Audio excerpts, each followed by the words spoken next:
Good afternoon, guys. Hi. Hello. So we are headed to the Luray Caverns. We've heard that being in the Shenandoah Valley, visiting the caverns is one of the big things to do. I think there's like 3 different ones here, but Luray is the most popular one. And it's also the one closest to the national park itself.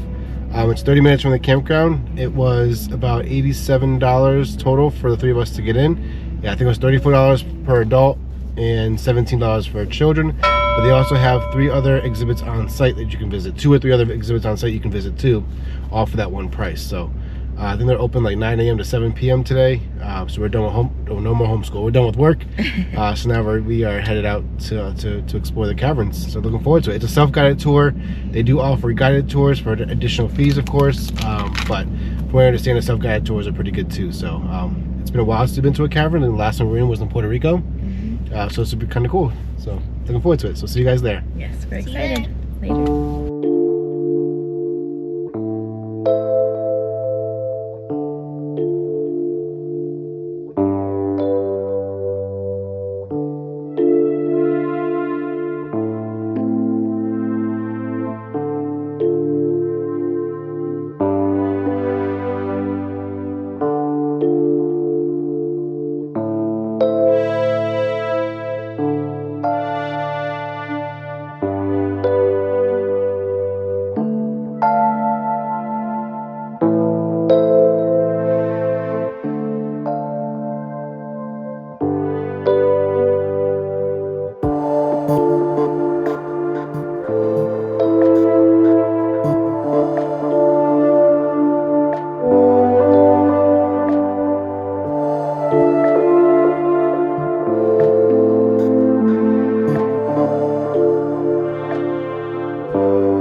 It looked fake at some parts.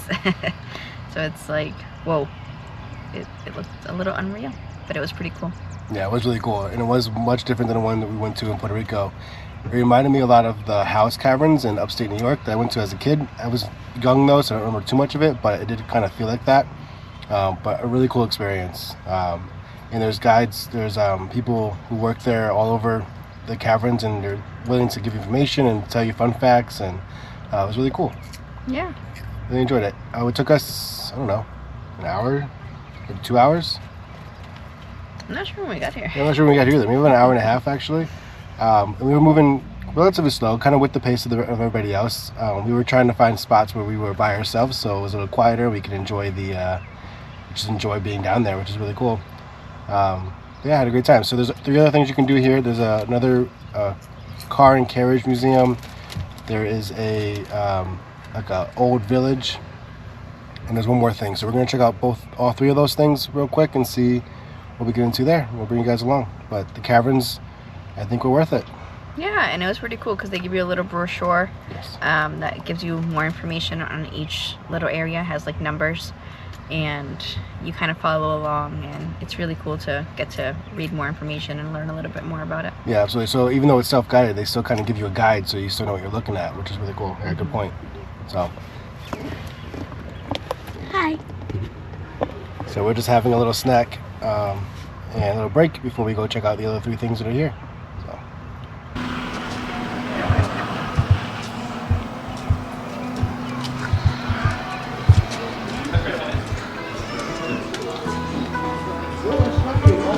This is paradise to me.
back in the truck. That was really cool. Both the car museum, the toy museum, and then the village were really awesome. Mm-hmm. Yeah, and Especially the village. That was my favorite part. the village And toy. and the toys. Yeah. I think it was all good. I think the caverns were probably my favorite, but I really enjoyed the other three attractions that they had here. Yeah, it was cool to see all the different toys from all the different times. Yeah. It was really cool. And it was like coolest thing in the years. Like we love Monopoly. We play Monopoly pretty regularly. Actually, probably our favorite board game as a family. And it was cool. Like seeing 1935 is when it came out, and it was the most popular game in America at the time, which is really cool too. So yeah, it was really fun. So we were here. I think we got here around 1:30. We said earlier. It's 5:15 now. So you can definitely give yourself a few hours to do all of it. I think we moved at a slower-ish pace, but Yeah. not that slow either. So you give yourself a few hours. You could be here all day if you want to. They have a cafe here, they have a restaurant here. They have a vineyard here, so you can do wine tastings if you want to. So a lot to do here. And the town of Luray itself has things to do as well. So Yeah, and they also have, did you already mention it, the 2 other activities that you have to pay extra for? No. Yeah, so they have 2 other activities. You do have to pay for them, and I think if you get them in, like if you bundle them, I think you get like a better price versus buying them separately. So those are pretty cool. One of them, go ahead, Jackson. It's the maze and the rope course. Yeah, so one of them is a maze and one of them is a rope course, which seemed pretty cool too. Yeah, like a high ropes course. Yep. Yeah, it looked really awesome actually. And fun. I do not want to go on that maze though because some people actually got lost and they had to be helped. It's a really big maze actually. Like, not like your typical cornfield maze. It's actually made of like the shrubs like you see like in movies and stuff like that. Yeah, it was like almost reminded me of Alice in Wonderland. Yeah, exactly. Yeah. So it looked really fun, but we were here long enough, and it was a really good time though. We had a good time. And we're hungry. We're ready to go make some dinner. Yes, very hungry. So now we head back. So I think that might wrap up our time here in Shenandoah National Park / Shenandoah Valley. So I hope you guys enjoyed everything we brought you to. We certainly enjoyed bringing it to you guys. Next up for us is going to be New River Gorge National Park. So we leave here, today's Monday for us, so we're leaving here on Wednesday and heading towards there where we have some things planned as well. So until next time guys, God bless and stay safe. Later. See you in the next video.